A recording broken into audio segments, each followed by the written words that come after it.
Tengo la alegría de compartirles esta conversación que tuve con el escritor argentino Pedro Mairal, donde empezamos hablando de su reciente reedición de una novela, pero terminamos conversando acerca de qué es la escritura, cómo enriquecerla y qué significa ser un escritor. Los invito a acompañarme. Tengo el enorme placer de conversar un rato con Pedro Mairal, un escritor que saben que me gusta mucho porque hemos leído alguna vez alguna idea de él y hoy lo tenemos en presencia. Muchas gracias, Pedro, por aceptar esta conversación. Un placer, Adriana, ¿cómo estás? Muy bien. La excusa fue El año del desierto, que yo pensé que lo habías escrito recién y dije, qué bien que describe este momento en que estamos atravesando, hasta que un amigo me dijo, no, ese libro es viejo. Y entonces ahí mi análisis preliminar se desbarató y entendí que estabas dando cuenta de una crisis patológica de Argentina que se repite y una y otra vez. Contanos un poco la génesis de ese libro estupendísimo. Bueno, el año del desierto es verdad que se va como reactualizando.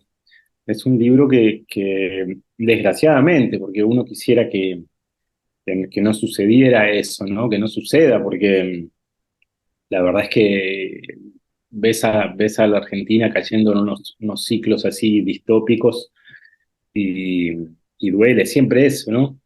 El libro yo lo escribí en más o menos 2003 y lo publiqué en el 2005. Hubo una reedición en el 2015 en Argentina y ahora la reedición española, además de las ediciones en otros idiomas, pero digamos que fueron esos tres ciclos, digamos, ¿no? 2005, 2015 y ahora 2023 en España. Y cada vez que se publica me dicen, pero estás hablando de la actualidad, Claro. porque contémosle brevemente a la gente de Por qué va el favor. libro, ¿no? El libro empieza en un presente y empieza a suceder como un deterioro así medio, bueno, sí, distópico, medio apocalíptico y no hay más electricidad, no hay más internet enseguida, el tiempo parece ir para atrás.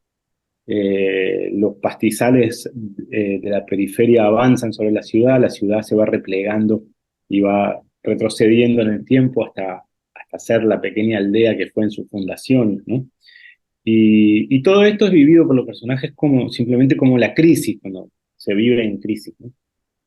Yo creo, Adriana, que lo que hice fue instalar la historia en ese ciclo distópico Mm. que se vivió en el 2001, ¿no? 2001-2002, en la crisis enorme de Argentina, donde eso sucedía alrededor. Y, y creo que eso hace que el libro se reactualice porque la Argentina está siempre en esos ciclos, ¿no? Bien. No hay mucho más secreto que eso, la verdad. Me sorprende además porque en cada gobierno se lee de manera distinta y distintos lados de lo que llaman la grieta lo lee a su manera eso, ¿no? ¿No? Muchas veces muchos escritores tratan de idealizar el ser argentino o el pobre argentino o la clase media argentina. Y tus libros siempre son como despojados, los personajes se presentan desde esa cotidianeidad, desde esos objetos que podemos reconocer desde nuestra vida cotidiana. Hay algo ahí que tiene que ver con el acto de comunicación, que a mí me gusta que ese acto de comunicación en algunos textos míos sea bien claro, es decir, presentar un personaje, presentar una historia, una trama, y hacerlo de una manera que resulte, que te den ganas de seguir leyendo, digamos. Bien. Y que después, en todo caso, las capas de complejidad estén después de eso, ¿no? Después hay textos que son un poco más espesos a nivel comunicación, cuando me voy para el lado de la poesía, ¿no? Pero algunas novelas mías son claras, son directas y creo que trato, en todo caso, de hacer personajes con los que el lector o la lectora se pueden identificar. Y creo que esa identificación está dada por cierta vulnerabilidad de los personajes. Mis personajes no son héroes, son gente de carne y hueso, con sus debilidades, su vulnerabilidad, sus miedos, sus deseos, muy a la vista. Y eso creo que es algo que me interesa hacer. Que el personaje tenga claro lo que desea o de lo que está huyendo, digamos. Miedo y deseo como dos grandes móviles Qué para bien. los personajes, ¿no? Es- Entonces es- creo que eso hace, ojalá, digo, que el acto de comunicación sea bien claro, ¿no?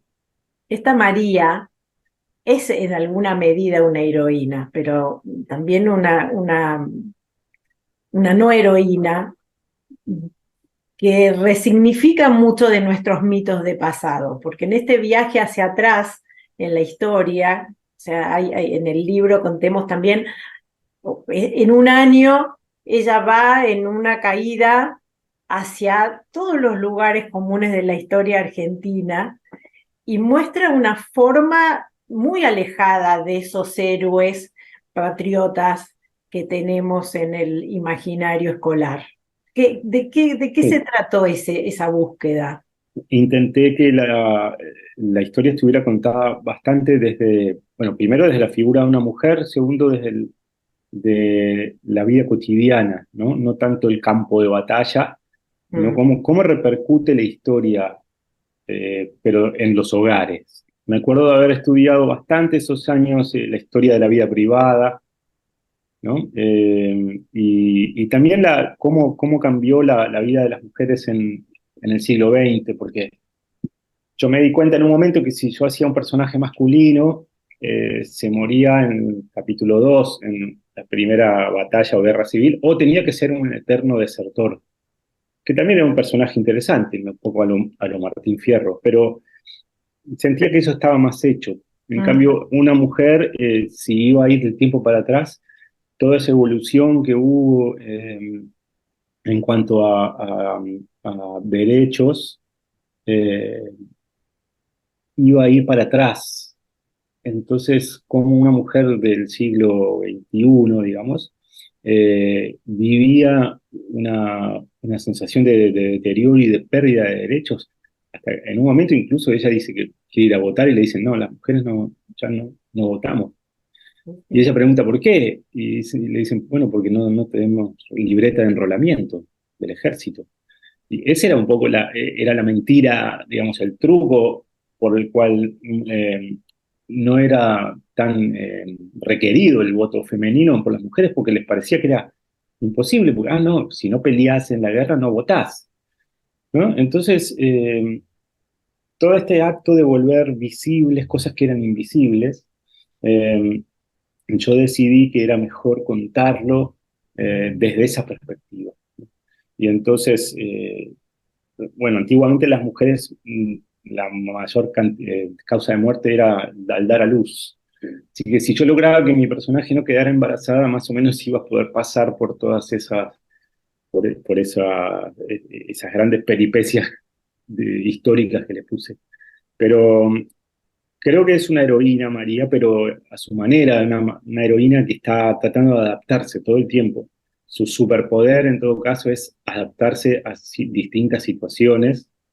eh, y creo bueno, que es algo que sucede mucho. Me acuerdo del diario de una mujer en Berlín, que es un libro anónimo, ¿no? De una mujer que cuando entran las tropas rusas está en Berlín y cómo en la Segunda Guerra, ¿no?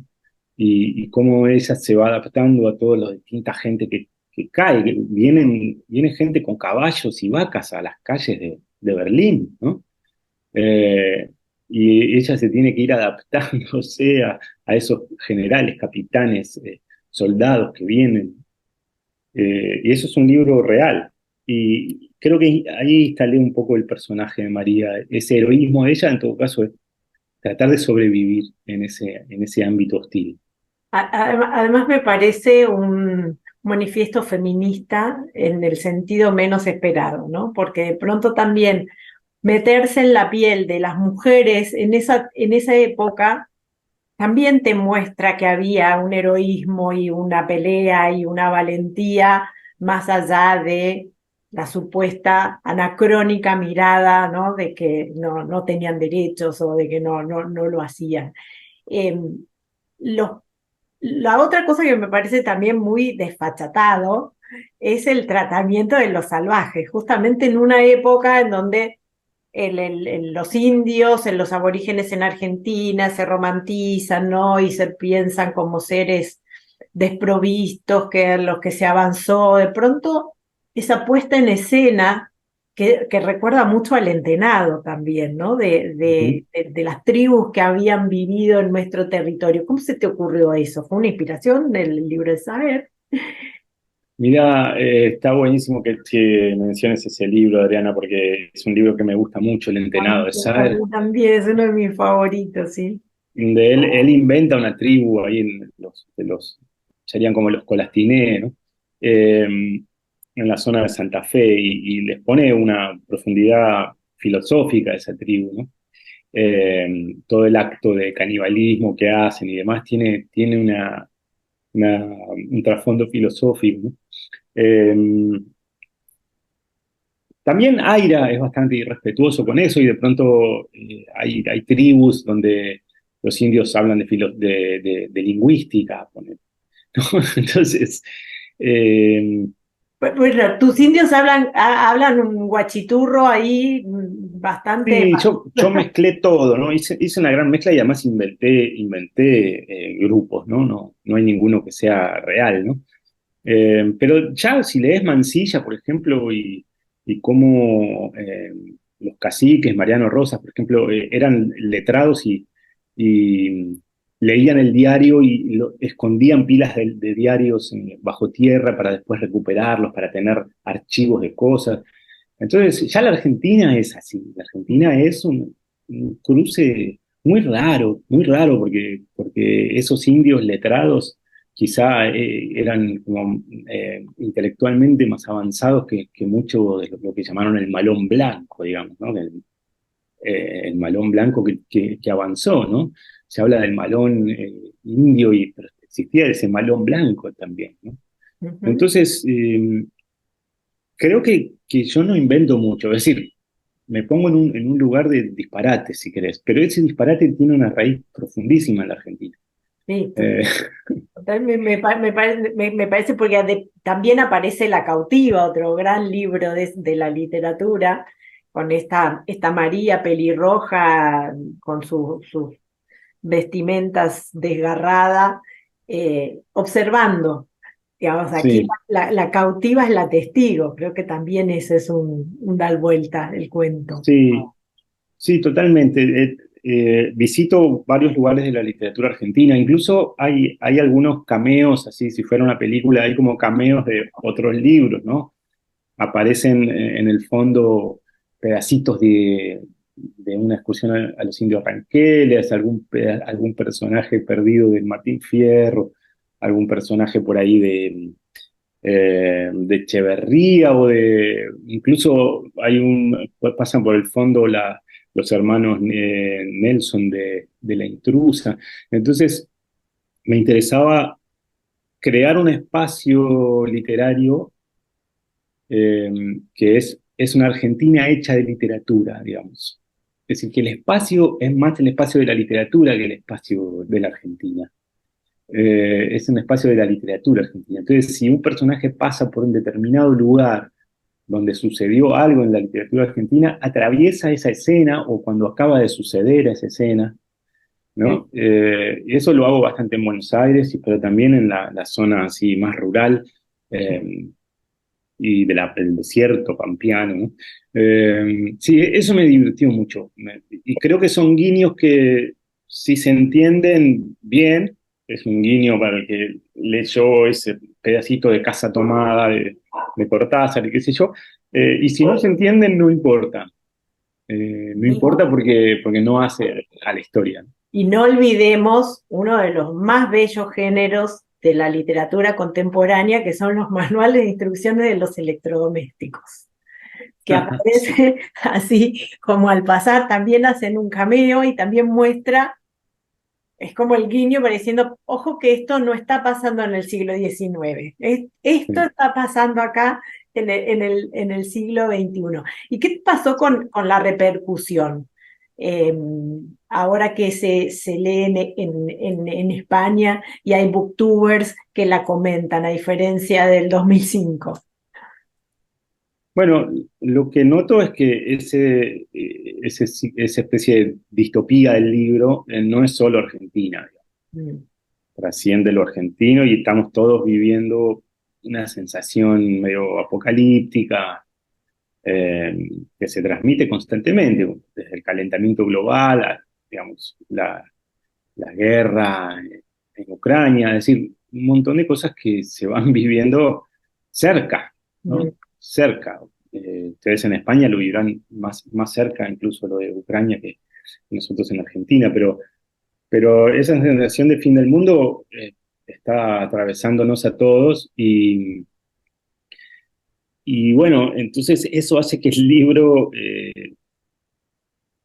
provoque, yo no tuve esta intención, pero provoca cierta alerta de que el deterioro está muy cerca, en el sentido de que las cosas pueden fallar, y esto post pandemia queda más claro todavía. Puede fallar con muy poquito, es decir, entra un virus medio desconocido, de golpe las libertades individuales, la circulación, etcétera, todo eso se corta, los estados se convierten como una especie de estados totalitarios donde te reprimen si salís a la calle. En el 2020 vivimos una situación distópica muy marcada, ¿no? Argentina tuvo de las cuarentenas más largas del mundo. Entonces, esto que llamamos, esto que damos medio por sentado, circular por la ciudad, ir al supermercado y comprar cosas, tocar una tecla en la pared que se prenda la luz, abrir así que salga agua, puede fallar. Creo que la novela alerta un poco sobre eso. El desastre, la barbarie es un pasito al costado, no es mucho más lejos. Es con que falle un poco el equilibrio de todo esto, falla algo y se puede colapsar, ¿no? Me gustó mucho una charla TED tuya donde hablabas del uso automático de la lengua. Y me Ujú. sentí identificada porque yo en una época trabajaba con abogados y tuve que hacer un taller literario para dejar de escribir como abogados, ¿no? Y tener una escritura humana. Esa es nuestra inteligencia artificial, ese es nuestro chat GPT incorporado. Qué buena analogía esa. Yo creo que había algo así. Son esos especies de casi escritura como si fuera un membrete o una planilla ya hecha, casi la que le completás con distintos nombres, ¿no? Algunas partes del idioma burocrático, el lenguaje burocrático, funcionan así. Y yo durante 11 años di cursos de redacción jurídica en distintos estudios jurídicos. Durante 11 años di clases y trataba de sacar a los abogados de ese lenguaje tan automático Es y tremendo. primero que fueran conscientes de lo que estaban haciendo, y después tratar de que cosas simples, que escribieran con oraciones más cortas, que evitaran las ambigüedades, que adecuaran el lenguaje según a quién le estaban hablando, si a un cliente o a un juez, ¿no? Porque una cosa es escribir para convencer a un juez en un escrito y otra cosa es informarle a un cliente eh, que cómo le explicás algo a alguien que no sabe de derecho. Entonces, era una cantidad de ejercicios que yo les hacía hacer y era interesante el trabajo, la verdad es que me gustaba. Eh, lo hice, lo hice mucho tiempo, más de una década, y después cuando me di cuenta que podía hacer una especie de mini empresa con eso, eh, no fui para ese lado porque fue la época que empecé a escribir un poco freelance para distintos medios bueno, hay una sola vida, la verdad, pero me gustaba ese trabajo. Eh, y creo que es interesante lo que planteas, que algo del chat GPT parece tomar esa especie de, como si fuera el promedio de todos los lenguajes, digamos, saca el promedio del chat GPT, agarra textos por el estilo y saca como un promedio y escribe un texto que es correcto, pero completamente liso, ¿no? Y que y que puede llegar a servir para informar, pero la literatura no puede estar hecha de eso porque la literatura pega en un lugar más emocional, digamos. A veces pienso, la inteligencia artificial no va a poder insultarme nunca, digamos, porque el insulto viene de unos bits y unos ceros y unos, ¿no? Eso no te puede insultar, ¿no? Mm. Y la literatura actúa en ese lugar de algo que te insulta, que te emociona, que te hace llorar, que te hace reír, eh, o sea, que te provoca muchas cosas a nivel físico. Entonces la escritura tiene que estar todo el tiempo actualizándose y moviéndose en ese lugar del acto comunicativo que provoca cosas en un plano que sale de un cuerpo y va a otro cuerpo. Y esta mediatización eléctrica, digamos, artificial del lenguaje, creo que va a lograr una copia muy fiel, pero no sé, la verdad que está recién naciendo. Hasta ahora las cosas que vi no logra No. imitar demasiado bien a nadie, Ah, a nivel literario, digo, ni en la poesía sobre todo. Pero quizá en el futuro digamos, va a ser difícil distinguir qué fue escrito literariamente por ChatGPT y qué no. Probablemente porque hace como una especie de licuadora y cuando esté subido, por ejemplo, todo García Márquez dentro del cerebrito de ChatGPT, va a ser como una licuadora de todo García Márquez y va a poder escribir una página o un capítulo, no sé cuánto, bastante parecido. Pero no sé, ¿para qué queremos eso, no? Yo me pregunto un poco, es como, es tal el nivel de fiaca, de pereza, y entiendo que a todos nos cuesta escribir, ¿no? mm. Pero es importantísimo desarrollar tu propio discurso, tus propias oraciones, porque si no estás todo el tiempo siendo escrito por los discursos académicos, publicitarios, educativos, mediáticos, es decir, todo te atraviesa y te dice, digamos, te dice lo que tenés que decir. Si vos no desarrollás tu propio lenguaje y ponés una frase después de la otra articulado por vos, es muy difícil pensar. Yo creo que ahí está la clave. Vos también das talleres y creo que hay una automatización en mucha gente que quiere ser escritora y entonces replica el estilo del autor el que más leyó o el que más admira, ¿no? A mí me Ujú, pasó, este año me tocó dar clases de periodismo a criminólogos o aspirantes a criminólogos. Entonces lo puse a escribir una noticia y escribían como el peor escritor policial del peor diario. O sea, ujú. ustedes no escriben así. O sea, ¿por qué esa imitación nos gana a la autenticidad? ¿O cómo logras vos eso que creo que es uno de tus rasgos más salientes, no ser como muy Mayral siempre? Yo creo que uno cuando escribe, lo más automático que sale y por inseguridad y demás, es escribir a la manera de, ¿no? Entonces, un criminólogo se pone a escribir a la manera de un criminólogo y probablemente digamos, del policial incluso, ¿no? Mm. Del periodismo policial, ¿no? De la misma manera que un abogado cuando se sienta a escribir quiere escribir como un abogado, el médico escribe como un médico, el arquitecto escribe como un arquitecto, cada uno con su jerga, porque es como una ropa que se pone cada uno, ¿no? Cada quien. Pero claro, después esas personas se quieren comunicar entre sí, el abogado con el médico y el criminólogo con el arquitecto, y no se entienden. Entonces, el ejercicio siempre es tratar de imaginarte cómo le dirías eso a alguien que no sabe de tu materia, o incluso cómo le explicarías a un amigo eso que estás diciendo. ¿Cómo haces para salirte de todas estas muletillas, toda esta especie de palabras que se usan en tu entorno lingüístico y que ya capaz que ni sabes bien qué quieren decir, pero las usás porque las tenés ahí cómodas y a la mano? El lenguaje tiene que deshacerse de esas cosas para estar vivo. tenés que inevitablemente tratar de desbrozar todo eso y podar todo eso que sobra, ¿no? Eh, sí, yo me acuerdo que una vez una abogada me dijo, mirá, yo escribí más simple, como vos me dijiste, pero mi jefe me dice que suene, quiero que suene más jurídico. Entonces yo le dije, bueno, primero mantener tu puesto de trabajo, parece perfecto que lo hagas que suene más jurídico. Lo importante es que vos ahora sabés hacer. Le dije. Vos sabés hacer que suene más jurídico, como escribías antes, y también sabés hacer que suene más simple y directo para alguien que no sabe de derecho. Entonces, el lenguaje ahora es una herramienta que vos manejaste, no una herramienta que te maneja a vos. Que te maneja. Eh, Maravilloso. Entonces, cómo es manejar la herramienta del lenguaje?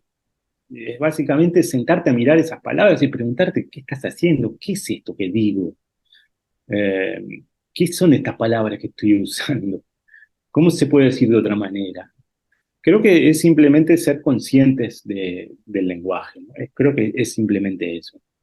Bueno, agradeciéndote muchísimo esta conversación, quería dejar para el final tu mejor creación y una que no dejo de citar cada vez que puedo porque me da mucha envidia y nunca me he animado, que fue la creación de esa secretaria que te contestaba los mails y que te reclamaba los honorarios de que no te animás a conocer, me olvidé el nombre, ¿cómo se llamaba? Se llama Natalia.